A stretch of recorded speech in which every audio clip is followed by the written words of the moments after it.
नमस्कार, न्यूज़ के खास कार्यक्रम आमना सामना में आपका स्वागत है। मैं हूं देवेंद्र कुशवाहा। मध्य प्रदेश के सीएम डॉक्टर मोहन यादव ने कांग्रेस पर निशाना साधा और कहा कि उसका घोषणा पत्र हिडन एजेंडा है। कांग्रेस के घोषणा पत्र पर भी सीएम यादव ने बड़ा बयान दिया है। उन्होंने कहा कि हम किसी एक वर्ग के लिए नहीं हो सकते। पूर्व प्रधानमंत्री मनमोहन सिंह ने कहा था कि सभी संसाधनों पर किसी का हक है तो मुसलमानों का है। यह काफी निंदनीय है, हम इसकी निंदा करते हैं। इसके लिए कांग्रेस देश से माफी मांगे। कांग्रेस कुछ भी कहे, लेकिन जो मैनिफेस्टो में लिख कर दिया है वह नहीं झुठलाया जा सकता। मध्य प्रदेश कांग्रेस अध्यक्ष जीतू पटवारी ने के दागी नेताओं के बीजेपी में जाने के सवाल पर उन्होंने कहा कि अगर दागी नेता बीजेपी में आ रहे हैं तो विक्रम हाके को उन्होंने वापस कैसे ले लिया। इस कांग्रेसी पलटवार कर रहे हैं और कह रहे हैं कि पलटू राम तो सीएम मोहन यादव हैं। दरअसल मोहन यादव को सीएम बने ज्यादा दिन नहीं हुए हैं। मेट्रो के लेट होने पर कह रहे हैं, वो क्या करें। एमएसपी लागू नहीं की, रक्षाबंधन पर 450 रुपए में रसोई गैस सिलेंडर देने की बात कही थी, लेकिन आज तक वादा पूरा नहीं हुआ। सुनिए। और खास करके ये जो वर्तमान का समय चल रहा है, हमने कल के दृश्य देखे, कांग्रेस का मैनिफेस्टो देखा और उस मैनिफेस्टो में जो बातें जोड़ी गई है और जिस बात को लेकर के कांग्रेस का स्वभाव ही होता है कि कांग्रेस पलटी मारती, बात को अपने पहली बात कर देती है और बात से बात को बनाते बनाते अपनी बात को छिपा के ले जाने का प्रयास रहता है। कल जिस ढंग से ये सारी बातें आई है, मैं इस बात की निंदा भी करता हूं कि हम किसी वर्ग विशेष के लिए कैसी बात कर सकते हैं। सभी का संसाधन पे हक हो सकता है, केवल एक वर्ग का संसाधन पे हक होना ये कौन सी बात है। ये उसी प्रकार की बात है जो प्रधानमंत्री तत्कालीन उस समय मनमोहन सिंह जी ने कहा था कि सभी संसाधन पे हक अगर है तो मुसलमानों का है। ये बात बहुत निंदनीय है। डायरेक्ट इनडायरेक्ट रूप से मैनिफेस्टो में इस ढंग से कांग्रेस ने फिर इस बात को दोहराया है कि ये हम इस ढंग की बात की निंदा भी करते हैं और उम्मीद करते हैं कि इस बात के लिए कांग्रेस अब बजाय दाएं बाएं ऊपर नीचे जाने के वो देश से माफी मांगे। कि असल में मोहन यादव को भी मुख्यमंत्री बने हुए ज्यादा समय नहीं हुआ। मुझे लगता है उनकी जानकारी नहीं है। पलटू राम कांग्रेस नहीं है। कांग्रेस ने कहा था इस देश की आजादी में कुर्बानी देंगे, देखा आपने कुर्बानी दी। इस देश को आजाद कराएंगे, आजाद कराया। इस देश में अगर विभाजन का दोषी है तो सावरकर दोषी है। 1938 में उन्होंने एक किताब लिखी थी जिसमें दो देशों की बात की थी। 1940 में 40-41 में उन्होंने एक अधिवेशन में देश के विभाजन की बात की थी। इस देश का विभाजन में भारतीय जनता पार्टी जिम्मेदार है। मुस्लिम लीग की मंत्रिमंडल में शामिल होकर के इन्होंने ये बता दिया कि ये फिरका परस्त ताकते हैं। पलटू राम मोहन यादव है जिन्होंने कहा कि मेट्रो लेट हो रही है तो हो गई, मैं क्या करूं, जबकि आपने मेट्रो को समय में चालू करने का वादा किया था। मुख्यमंत्री पलटू राम है जिन्होंने वादा किया था कि रक्षाबंधन पर 450 रुपये में बहनों को सिलेंडर देंगे, 2700 रुपये में गेहूं और 3100 रुपये में धान खरीदेंगे। ये होता है पलटू राम। पलटू राम कांग्रेस नहीं है, मुख्यमंत्री को याद रखना चाहिए। तो आज इसी मुद्दे पर हम चर्चा करेंगे, क्योंकि मध्य प्रदेश की राजनीति में पलटू राम पर आज चर्चा हुई है। नेताओं के बीच इस पर बहसबाजी हुई है, चर्चाएं गर्म हैं।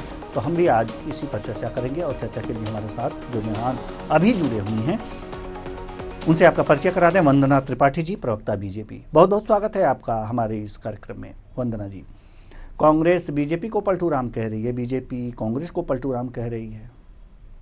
क्या कहा जाए, किसे पलटू राम कहा जाए, जनता किसे कहे?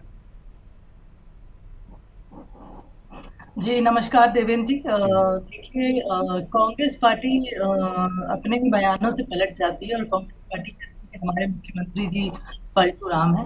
ये वही कांग्रेस पार्टी है जो अपने नेताओं को, उनके नेता उनकी पार्टी छोड़ छोड़कर हमारी दल में आ रहे थे, तो इन्होंने ही कहा था कि छलनी लग गई है और कचरा साफ हो गया है और जितना कचरा है वो भाजपा में चला जाएगा। तो ये देवेंद्र, ये जब हाकिम जी को वापस लेते हैं तो फिर ये क्यों कहते हैं अपने कार्यकर्ताओं को कचरा?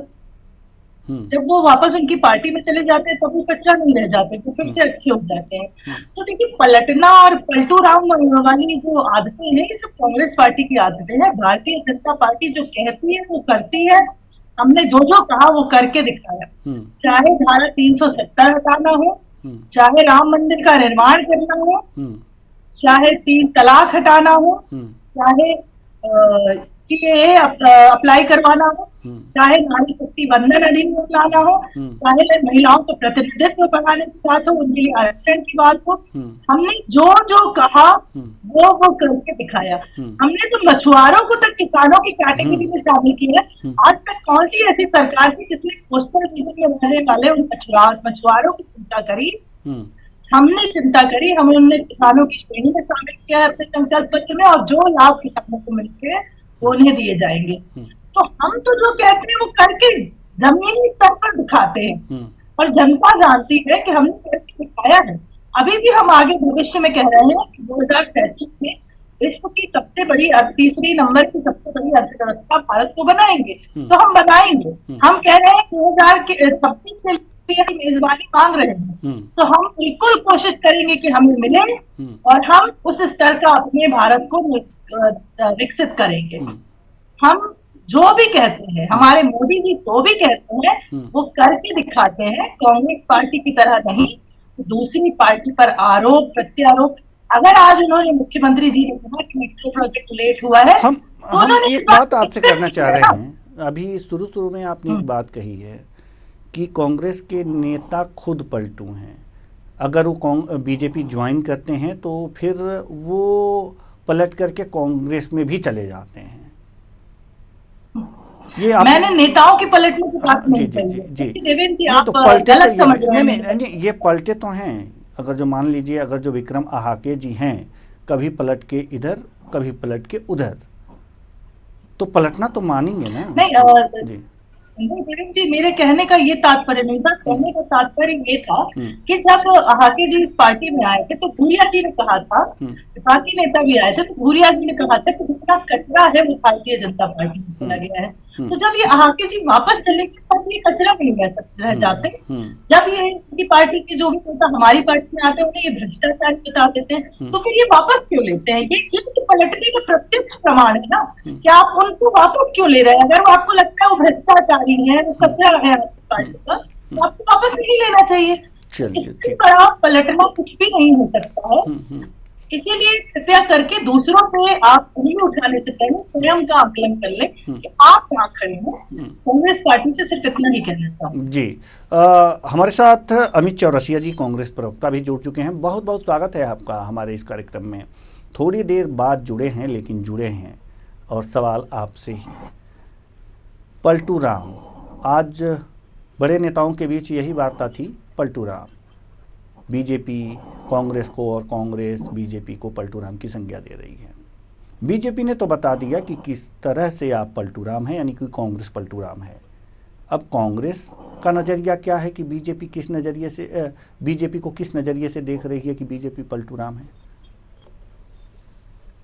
देखिए देवेंद्र भाई, जिस तरह से भारतीय जनता पार्टी एक लक्ष्य लेकर चली कि भारतीय जनता पार्टी के स्थापना दिवस पे 4 लाख कांग्रेस के कार्यकर्ताओं को दल बदल कराया जाएगा।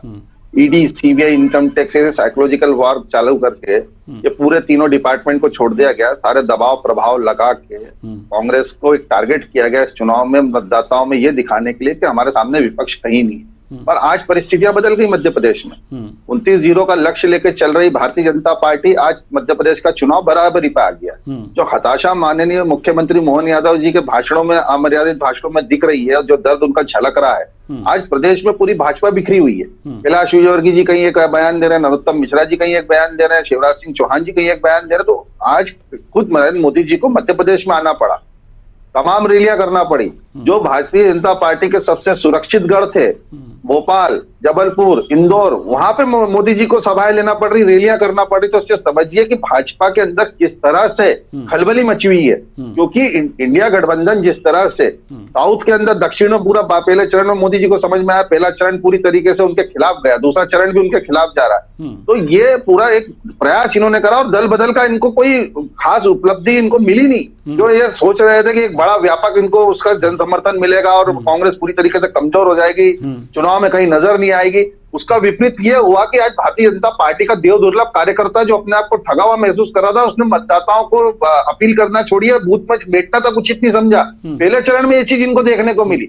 और जिस तरह से विक्रम आरके जी ने जो दीपक सक्सेना जी के साथ दुर्व्यवहार छिंदवाड़ा में हुआ, पलटू राम किस आधार पर हैं बीजेपी, ये बताइए। पलटू राम किस आधार पर? तो बीजेपी तो खुद ही बीजेपी के नेता कैलाश विजयवर्गीय जी, नरोत्तम मिश्रा जी, गोपाल भार्गव जी संज्ञा दे रहे थे गीला कचरे सूखे कचरे की। तो मेरी बहन वंदना जी अभी कह रही थी कचरा, अरे कचरा तो आप खुद ही कह रहे थे कांग्रेस से आयातित नेताओं पे। और जब आज कांग्रेस से आयातित नेता भाजपा के शीर्ष नेतृत्व के साथ बैठ रहे हैं, तो उस तरह उसका विरोधाभास जो भाजपा में हुआ, जो देव दुर्लभ कार्यकर्ता जो बरसों दरी बिछा रहा था भाजपा के कार्यालयों में, आज वो कहीं नहीं है। नहीं, आज मतदाता आपका 370 प्रति बूथ का। अमित जी, एक चीज हम बड़े विनम्रता से कहना चाहेंगे कि अगर कार्यकर्ताओं को, दोनों पार्टियां एक दूसरे के कार्यकर्ताओं को कचरा कहेंगी तो कचरा तो पलटा ही जाता है।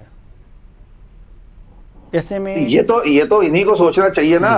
जो दीपक सक्सेना जी हमारे यहाँ वरिष्ठ नेता थे, हमने उनको सदैव सम्मान करा, 7 बार विधायक रहे, मंत्री रहे। उनको जिस तरह से चलती हुई अमित शाह जी के रोड शो में गाड़ी से उतार के नीचे उतारा, दुर्व्यवहार करा, ये तो पूरे मध्य प्रदेश की जनता ने देखा और कांग्रेस के कार्यकर्ताओं ने देखा और बीजेपी में जो लोग गए दल बदल करके, उन्होंने भी देखा कि उनका आने वाला भविष्य क्या है। कार्यकर्ताओं की हम बात नहीं करते हैं। कार्यकर्ता अपना खून पसीना बहाते हैं, चाहे बीजेपी के कार्यकर्ता हो, चाहे कांग्रेस के कार्यकर्ता हो। इसलिए हम जो भी पार्टी अगर जो कार्यकर्ताओं को कचरा कहती है, चाहे कांग्रेस कहे या बीजेपी कहे, तो कार्यकर्ताओं के साथ अन्याय है। भारतीय जनता पार्टी ने कहा, हम पलटने की बात कर रहे हैं। ये इनका बयान है, ये इनका बयान है। उस बयान को वहीं रखिए, सार्वजनिक बयान है। उस बयान को वहीं पार्टी के नेताओं ने बयान दिया कि हमारे कार्यकर्ता कलदार है, क्यों डर रहे हो कांग्रेस से आए हुए कचरे से। ये कैलाश विजयवर्गीय का बयान था, उस बयान को कैलाश विजयवर्गीय का बयान था। वंदना जी बताएं, बयान दिया कि नहीं दिया उन्होंने? नहीं, उस बयान को वहीं हमने कभी नहीं कहा। कार्यकर्ताओं का सम्मान करना चाहिए, और खासकर चुनाव के समय। पटवारी जी ने कहा,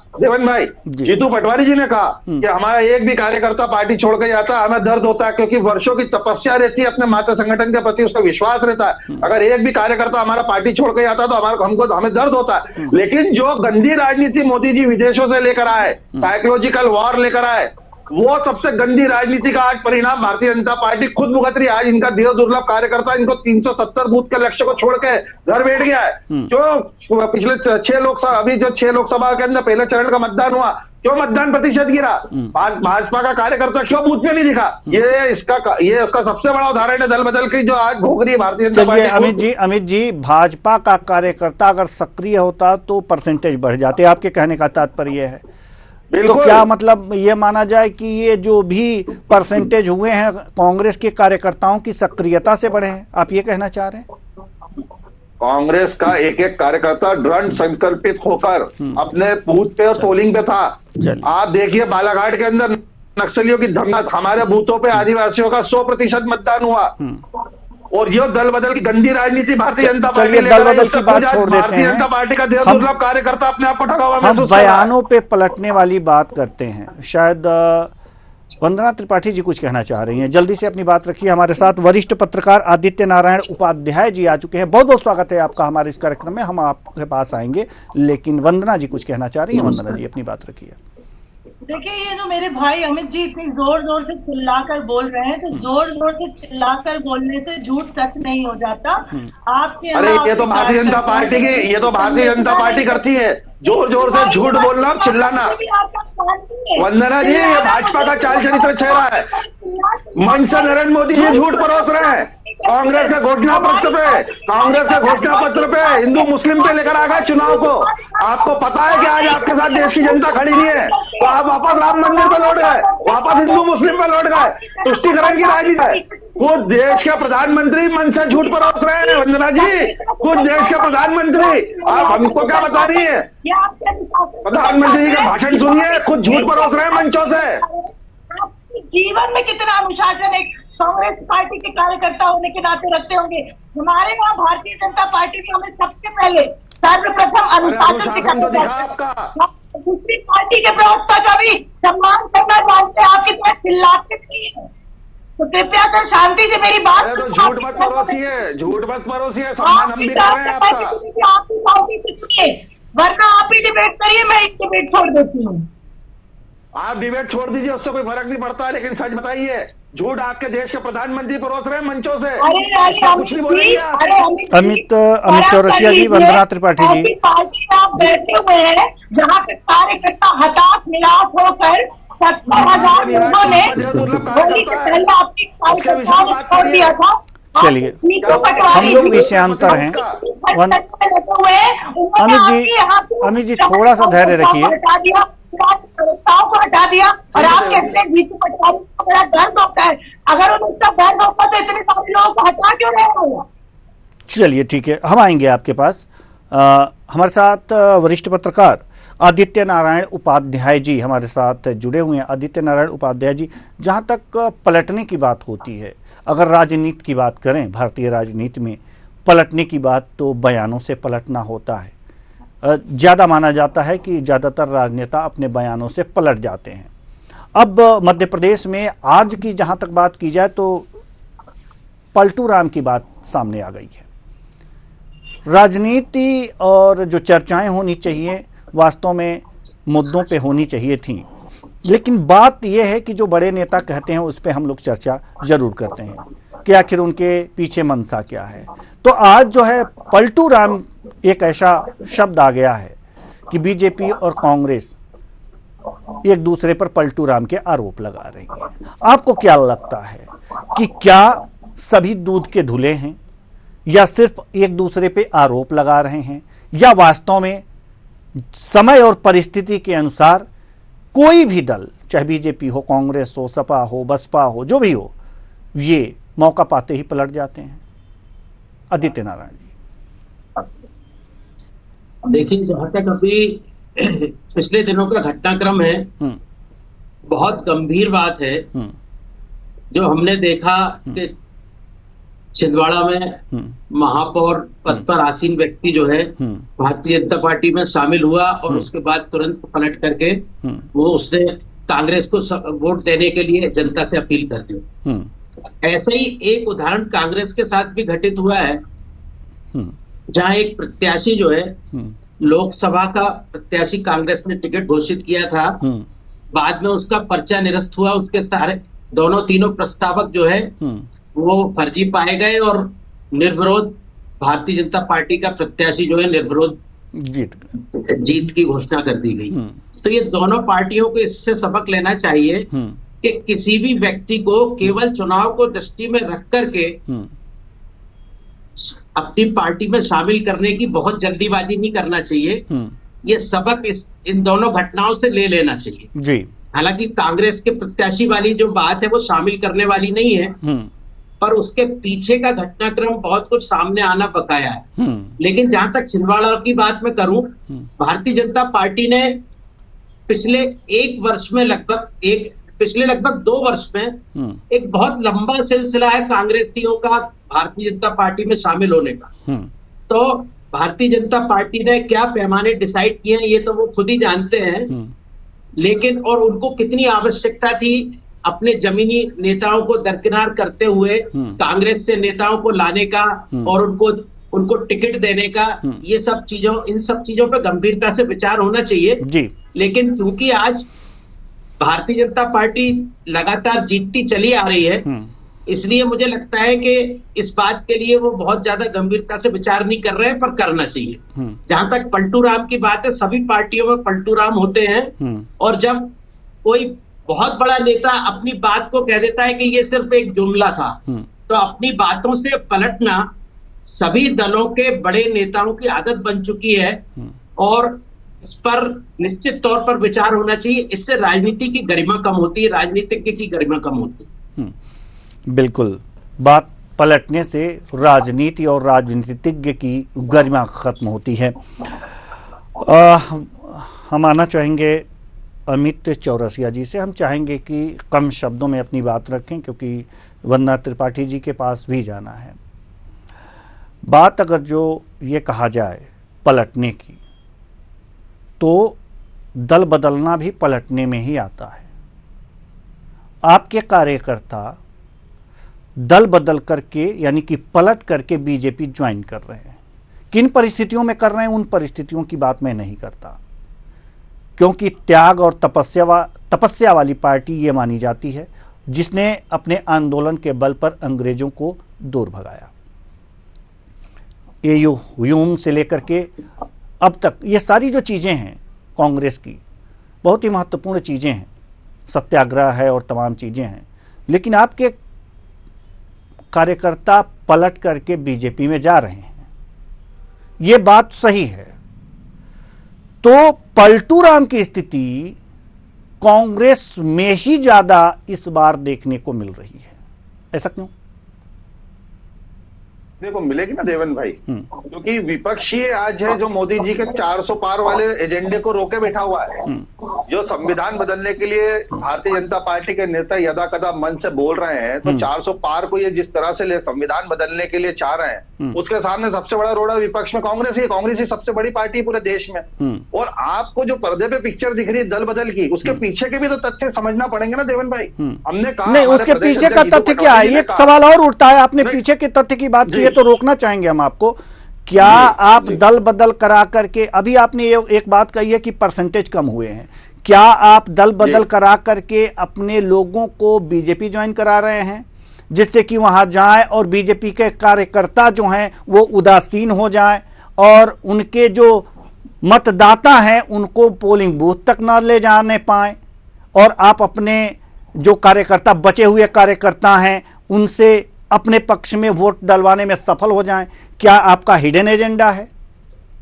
अभी आपने ये कहा कि परसेंटेज कम हुआ है, उदासीन हो गए हैं, आपने बात कही है। देखिए आपने, नहीं सुन लीजिए, आपने बात कही है कि उदासीन हो गए हैं बीजेपी के कार्यकर्ता, इसलिए परसेंटेज भी कम हुआ है। तो हमें तो ये लग रहा है कि ये कांग्रेस का हिडन एजेंडा है। ये नहीं, ये अपने ही बुने हुए जाल में देवेन भाई भारतीय जनता पार्टी पूरी तरीके से उलझ गई। जो चाइना में, अमेरिका में, रशिया में साइकोलॉजिकल वॉर होती थी, मोदी जी विश्व भ्रमण में वहां की गंदी राजनीति लेके भारत में आए और उनको मालूम था कि सबसे बड़ी पार्टी कांग्रेस है और कांग्रेस को रोकने के लिए ये साइकोलॉजिकल वॉर का एक हथियार भारतीय जनता पार्टी द्वारा चलाया गया और यही इनके गले की फांस बन गई। मेरी बहन वंदना जी बहुत उग्र हो गई थी, लेकिन भारतीय जनता पार्टी के नेताओं ने जब अपने बयानों में ये कहा, कैलाश विजयवर्गीय जी ने, कि हमारे भाजपा के कार्यकर्ता देव दुर्लभ कार्यकर्ता तो कलदार है और कांग्रेस से आए हुए लोग हैं वो गीला कचरा है, सूखा कचरा है, तो आने वाला समय बताएगा। तो कचरे की संज्ञा भारतीय जनता पार्टी के नेताओं ने दी, क्योंकि उन्हें समझ में आया कि इनका देव दुर्लभ कार्यकर्ता जो दरी बिछाते हुए वर्षों से भारतीय जनता पार्टी के लिए कठिन परिश्रम कर रहा था, जो जनसंघ के जमाने में जब 2 सीट हुआ करती थी भाजपा की, आज पूर्ण बहुमत की सरकार वही भाजपा का कार्यकर्ता लेकर आया, जब वो अपने आप को छला हुआ ठगा हुआ महसूस करने लगा। तो आप देख लीजिए उसका परिणाम, पहले लोकसभा 6 लोकसभा सीटों में भारतीय जनता पार्टी का 370 प्रति बूथ की हवा निकल गई। तो आज मोदी जी को खुद जो भाजपा के सबसे सुरक्षित गढ़, देवेन भाई, भोपाल, इंदौर, जबलपुर, ग्वालियर, मैं गलत तो नहीं बोल रहा हूँ, सबसे सुरक्षित गढ़ है भारतीय जनता पार्टी के, आज मोदी जी को अपनी रोड शो करना पड़ रहा है। जबलपुर में सभा हुई, अभी अब भोपाल में हो रही है, अब इंदौर में होने वाली है, बैतूल के अंदर आप देखिए इनकी, तो मतलब जहां ये रोड शो होगा, क्या ये माना जाए कि वहां कांग्रेस तेज है बीजेपी से, ये मान लिया जाए? आप समझिए चुनाव बराबरी पे आ गया है। अच्छा, भाजपा का कार्यकर्ता भाजपा का साथ छोड़ चुका है, ये समझिए आप। ये इनकी आज गले की फांस बन गई दल बदल। और जो हमारे कांग्रेस के साथी जीतू पटवारी जी ने कहा कि 2 या 4 लोग ही भारतीय जनता पार्टी में अपना स्थान पा पाएंगे, बाकी सब भीड़ में शामिल हो जाएंगे, और जब उनको ये एहसास हो रहा है तो आज वापस अपनी मातृ पार्टी में पलट रहे हैं। समझ गए आपकी बात। अब वंदना त्रिपाठी जी के पास जाएंगे। दल बदलुओं ने बीजेपी का खेल बिगाड़ दिया है, हमारे अमित चौरसिया जी का यही कहना है कि जो यहाँ आए आपके कार्यकर्ता। जी पहले तो अमित जी से शांति का परिचय है, मुझे भी मेरी बात रखनी है। जी बिल्कुल आप रखिए, मैं डिस्कस नहीं करूंगा। हाँ बिल्कुल, मुझे दूसरी डिबेट में ज्वाइन होना है। नहीं, आप बात रखिए वंदना जी। तो देखिए देवेन जी, पहली बात तो माननीय प्रधानमंत्री मोदी जी जैसा विश्व का सबसे लोकप्रिय नेता अगर हमारे पास है, हमारे दल का मुखिया है, इनको क्यों लग रही है वो कहीं भी रोड शो करे? आप लोकतांत्रिक देश में रह रहे हैं, यहाँ पे जिसकी मर्जी हो जो वो बोलता है, इनके मुंह में जो आया वो उन्होंने बोला। इसी प्रकार से हमारी पार्टी के नेता कहीं भी रोड शो करे, आपको तकलीफ नहीं हो, आप राहुल गांधी जी से करा लीजिए रोड शो, इसलिए मैंने किया है। मल्लिकार्जुन खड़गे जी तो एक बार आएगी नहीं, तो क्यों नहीं कराते भाई? आपको किसी किया है। दूसरी बात रही भारतीय जनता पार्टी, कार्यकर्ताओं की, तो भारतीय जनता पार्टी के जो कार्यकर्ता है वो सिर्फ कार्य जो जमीनी स्तर पर कार्यकर्ता है वो नहीं है। मोदी जी भी भारतीय जनता पार्टी के कार्यकर्ता है, मुख्यमंत्री श्री मोहन यादव जी भी पार्टी के कार्यकर्ता है, हमारे सब कार्यकर्ता भाजपा कार्यकर्ता है। तो आप हमें सलाह दीजिए कि हमारे कार्यकर्ता दुखी है या सुखी है, आप अपने परिवार की चिंता करिए, दूसरे घर में ताका जाके मत करिए। जिस कुछ चीजें के होते हैं वो दूसरों के घरों पर पत्थर नहीं मारा करते हैं। जी जी बिल्कुल बिल्कुल समय लोगों को रोक नहीं पा रहे। देवेंद्र भाई, बाथरूमों में झांकने का काम तो भारतीय जनता पार्टी कर रही, खुद देश के प्रधानमंत्री जी लोकसभा नहीं देखिए, चाहे बीजेपी हो कांग्रेस हो, बाथरूम में मत झांकिए, उसको छोड़ दीजिए आप लोग, ठीक है? नहीं बिल्कुल आपने वादा किया था आप बीच में नहीं बोलेंगे, इसे ही कहते हैं पलटू होना। चल बिल्कुल बिल्कुल बिल्कुल बिल्कुल हम आना चाहेंगे आदित्य नारायण उपाध्याय जी के पास और जल्दी से एक सवाल लेंगे। आदित्य नारायण उपाध्याय जी, हम आपसे जानना चाहेंगे कि जो भी स्थितियां मध्य प्रदेश की बन रही हैं उसमें वास्तव में पलटू राम किसे कहा जाए? जल्दी से, समय बिल्कुल भी नहीं है। नहीं, इसमें पलटू राम जो है, मतलब जब क्या होता है, जब कोई ट्रांजैक्शन होता है एक तरफ से दूसरी तरफ, तो जो दोनों लोग हैं, एक ट्रांजैक्शन देता है एक ट्रांजैक्शन लेता है, और यहाँ तो रिवर्स ट्रांजैक्शन हो गया है। एक ने दिया दूसरे ने लिया, और फिर वो दूसरे के पास से फिर से उठ करके पहले के पास आ गया। तो यहाँ तो दोनों ही दलों की जो भूमिका है, मुझे लगता है इसमें दलों की भूमिका कम है, इसमें व्यक्ति की भूमिका मुख्य है। कोई भी दल नहीं चाहता कि उसका जो है निष्ठावान कार्यकर्ता दूसरे दल में जाए, और कोई दल ऐसा भी नहीं चाहता कि कोई ऐसा व्यक्ति जो विचारों की निष्ठा से ताल्लुक नहीं रखता है वो उसके दल में आए। जब भारतीय जनता पार्टी किसी को शामिल करती है तो वो सोचती है कि इसका हृदय परिवर्तन हुआ है या विचार परिवर्तन हुआ है, और ऐसे ही कांग्रेस भी ऐसा ही सोचती होगी, मुझे ऐसा लगता है। तो इसमें क्या हुआ है कि बहुत बड़ा धोखा हो गया जल्दीबाजी में। इस बात को बहुत ज्यादा गंभीरता से विचार करना चाहिए। ये जो इस तरीके से जो आंधी के तौर पर जो है दल परिवर्तन करने की आवश्यकता नहीं है। जब कोई पार्टी वास्तव में राष्ट्रीय स्तर पर बहुत सक्षम है, बहुत आगे है दूसरे दलों से, फिर उसको इतनी जल्दी क्या पड़ी थी कि किसी को बिगर परखे उससे कुछ दिनों काम कराना था। चुनाव के मौके पर किसी को एकदम नजदीक आकर के बिठा लेना, वो निश्चित तौर पर इसको एक बहुत बड़ी गलती के तौर पर देखा जाएगा, और इस पर निश्चित तौर पर भारतीय जनता पार्टी खुद इस बात पर मूल्यांकन करेगी। जी, बीजेपी खुद इस बात पर मूल्यांकन करेगी। समय बिल्कुल भी नहीं है। अगर जो अमित चौरसिया जी आप कम शब्दों में कुछ कहना चाह रहे हो तो अपनी बात रखिए। जी देखिए, मैं तो देवेंद्र भाई पहले भी कहा और आपके शो में भी कहा कि कौन तन से जा रहा है कौन मन से जा रहा है ये तो लोकसभा चुनाव के परिणाम के बाद पता चलेगा। लेकिन हमारे आदरणीय जीतू पटवारी जी ने जैसा कहा, कांग्रेस पार्टी का एक भी कार्यकर्ता जाता है पार्टी छोड़ के तो मन में बहुत पीड़ा होती है। लेकिन ये भारतीय जनता पार्टी को भी सोचना चाहिए कि जिस दल बदल के साथ दबाव प्रभाव लगा के कांग्रेस के कार्यकर्ता तो आपने तोड़ लिए, पर आज उसका दुष्परिणाम जिस तरीके से झेल रहे हैं, ये उसी की परिणति है कि प्रधानमंत्री जी को सारा चुनाव छोड़कर मध्य प्रदेश में 3-3, 4-4 बार आना पड़ रहा है, और ऐसी लोकसभा सीटों पर आना पड़ रहा है जो भारतीय जनता पार्टी की गढ़ कही जाती थी। इंदौर हो, भोपाल हो, ग्वालियर हो, जबलपुर हो, तो ये भारतीय जनता पार्टी खुद ही इसका आत्ममंथन करे। ये दल बदल करवाना उनके लिए आज किस तरह गले की फांस बन गया है। चलिए ठीक है, तो कुल मिलाकर के कौन किसकी फांस बना है ये तो 4 जून को पता चलेगा। बहुत बहुत धन्यवाद तीनों मेहमानों का, आप आए और अपने अपने विचार साझा किए। तो कुल मिलाकर के देखा जा सकता है कि कांग्रेस का हिडन एजेंडा क्या है। क्या दल बदल कराकर यानी कि पलट कर बीजेपी में अपने कार्यकर्ताओं को घुसा देना और बीजेपी के कार्यकर्ताओं को उदासीन कर देना, क्या ये हिडन एजेंडा कांग्रेस का है, या फिर बीजेपी उन्हें अपनी तरफ लाने के लिए खुद प्रयास की है? क्या स्थितियां हैं और सही स्थिति का पता तो 4 जून को ही लग पाएगा कि आखिर क्या हुआ है, कैसे हुआ है, किसका एजेंडा है, किसका छिपा हुआ एजेंडा है और किसका सामने का एजेंडा। फिलहाल इस कार्यक्रम इतना ही, मुझे दीजिए इजाजत, नमस्कार।